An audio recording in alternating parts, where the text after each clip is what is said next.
Hello, my lovers. How we doing? This is the next installment of the Kettlesmith IPAs that I'm doing reviews on this Thursday evening. So I hope you're having a good week so far. Smokey's with us tonight.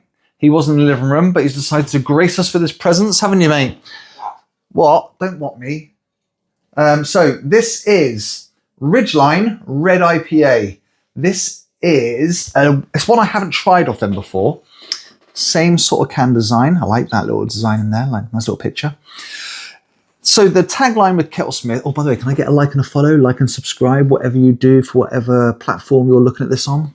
Thank you very much. I really appreciate it.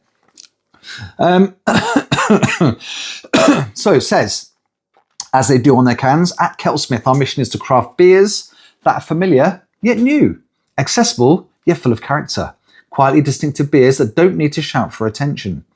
Store cold, drink fresh, pour carefully. This beer is unfined and unfiltered. A small amount of yeast at the bottom of the can is normal and harmless. Suitable for vegetarians and vegans. Ridgeline Red IPA. Find your bearings. A rich, flavorful red IPA. Warming, full-bodied and layered. Explore how the peppery, nutty rye malt is beautifully balanced by the juicy, resinous hops. Now, it does what they do what wine bottles have, and have like what food it goes well with, which I don't agree with personally. But this one says, brewed for food, plays nicely with boeuf bourguignon, spicy bean burgers, and firm, tangy cheeses. This is a 4.5 ABV. They have the little diagram on the back so you can see what you're going to get, like maltiness, spiciness, roast, toast, that sort of thing. Okay, now, was that a nut? You dropped your nut. There you go, mate. Do you want that back? You don't want it? Okay, I'll put it there for you. Right, let's get this cracked open. Let's give it a smell. Don't know what that is. Ooh. It's not a very strong smell.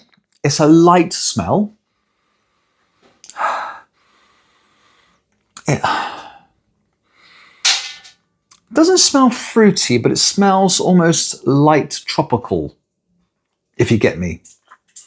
Do you get me? Oh, that's my belly. I haven't eaten tea yet.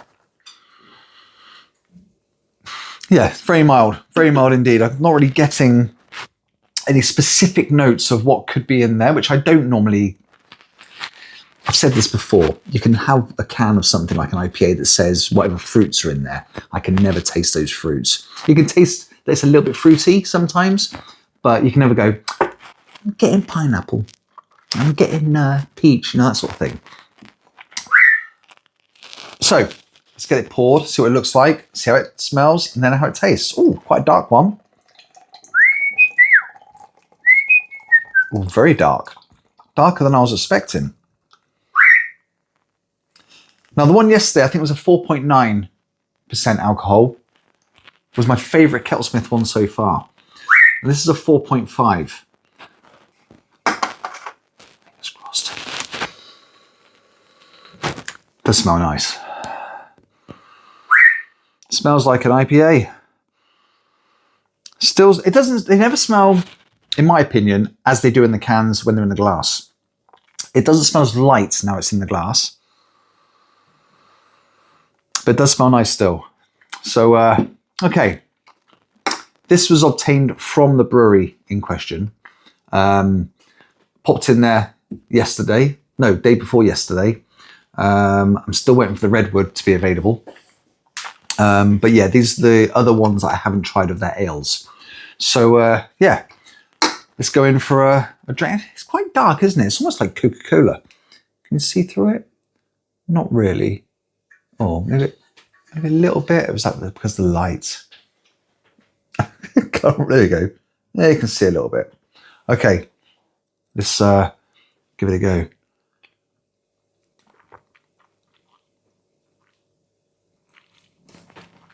Okay. I'm going to let it just sit there for a second. And then I'm going to give it another swig because they can taste different after the first couple of swigs. So, okay.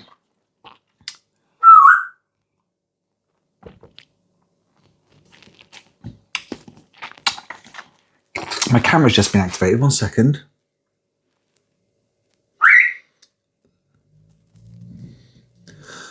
Right, bear me 2 seconds. The camera's been activated in the driveway. Okay, there's no one there. So it can either be someone just popping past the driveway, maybe stepped into it, or it is the metal man picking something up from our little junk area that we leave metal out for the metal man so he can raise himself some money. Anyway, back to this. Now, this, I'm not getting the spiciness really.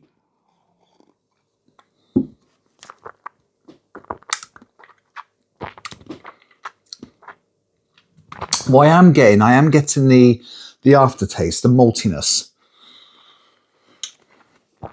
It's not very strong, the maltiness, which I like. It is lingering a little bit, but it's not overpowering. It's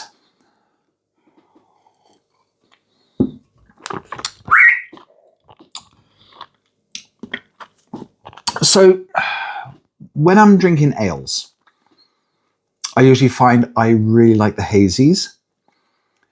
I like them a bit stronger.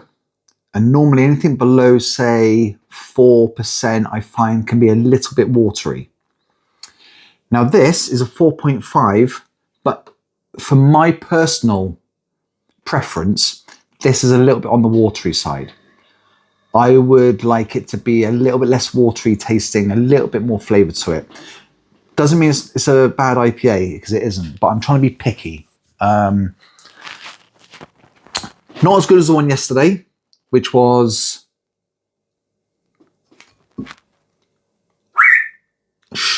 Coastline. I was going to say Shoreline. Coastline. That was really good. I really like this. I really like that one. This one's not really my favourite from Kettlesmith, but it's not bad. It's not bad at all. You're right. Oh, sorry, do you want me? Don't want me. Yeah, so I'm not 100% sure what to make of it.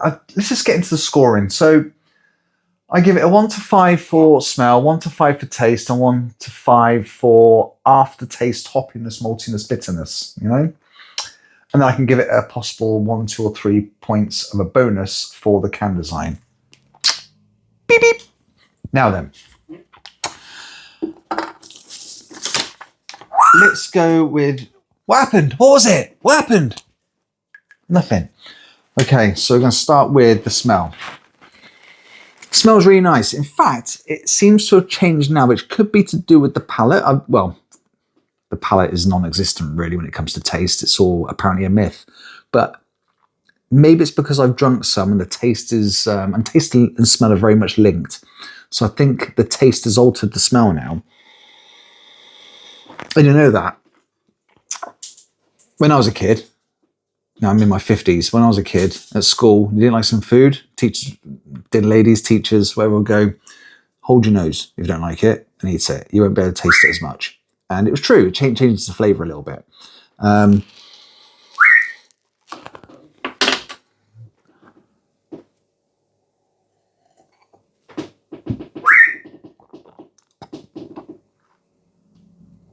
It does taste slightly different, but also makes your ears pop in your swallow when you got your nose held. Okay, shouldn't have done that. Anyway, the smell. 1 to 5, it was a good smell. But didn't blow me away. It was just a nice smell. Wasn't like, wow, this is really nice. It's just like, it's a nice smell. Nice IPA smell. I'm going to give it a 3, middle of the road. Taste, Smoky. Taste. Like I said, it's not my favourite Kettlesmith. But if you were to go to a brewery and try all their drinks, you're never going to find you like all of them, really. Maybe there's 1 or 2 that are your favourites. This one isn't my favourite. Whew. This one for taste, I'm going to give...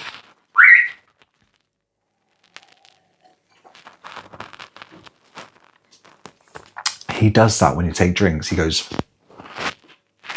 Don't know why. Weird. I think I'm going to give this one a 3 as well. Because it's okay. It's not horrible. It's okay. Middle of the road. So 3 out of 5. It's fair. Aftertaste, hoppiness, bitterness, maltiness. The bit that coats the back of your throat, top of your back of your tongue. Can be a bit sometimes, but it's there. Not my favourite. It doesn't taste amazing. It doesn't taste horrible. It's just I'd prefer it not to be the taste that it is. It's going to get another 3. And as for the cans, I will give a bonus point because I do like the way they have a different sort of symbol relating to the name. So Ridgeline, yeah, it does look like a Ridgeline. I quite like that. It's not, wow, it's really interesting, but it's not like, oh, pretty boring, isn't it? I like what they're doing, so it's going to get a 2, like I always give them for that. So 3, 6, 9, 10, 11. So 11 out of a possible 18. Not the best of scores. I usually say anything above 12 is really good. 11 out of 18. It's not horrible. It's just not my preference. You might really like it. In fact, I ask that you maybe try it and tell me what you think. Maybe you can give me your scoring of what you think of it. If you go by the same scoring process that I do. Yeah. So I'm not going to say it's disappointing because, like I've said, you're not going to enjoy every drink from a particular brewery. I really like the Coastline, really like the Fault Line, and there was another one as well the other night. I think, was it the, it was on the 2. I forget, I digress. Anyway, so there's a few I like, only a couple I didn't particularly like from them. So, yeah. Now, links. Let's give you the links as I normally do. This one, as always, it has the address, the website, and their Instagram tag. Because I know they're on Instagram. And that is just there. Got it? Okay. And if you are local and you do get a chance to pop into Bradford and Avon, where these are based, they do events. I think they do like was it a comedy or a quiz night or something like that? They've got tables out there. They've got the bar. They've got gin and flavoured gins and stuff. I think they've got like a gin flavourer. I know. We'll go back in a second. So yeah. Pop down there. They do a few things. Have a look on their website. Have a look on their Instagram. Yeah, right. We'll call it a day on that. I'm going to finish this with him in the other room. And then I'm going to cook some tea because I am starving. But I prefer to do these on an empty stomach so the food doesn't contaminate the taste of the drink. Right. Thanks for watching. And I'll do another one tomorrow. I've got 2 more. Might have 2 or 3 IPAs left. I know 2 of them are either, they class as no alcohol, but there's like 0.5% in them. I'm holding off with those. I mean, what's the point? Might as well just drink a can of Coke if you're going to do alcohol free. But yeah, I'll do those maybe tomorrow, or one of them tomorrow anyway. Right. Enjoy the rest of your evening, and we'll speak to you tomorrow. Take it steady. Peace.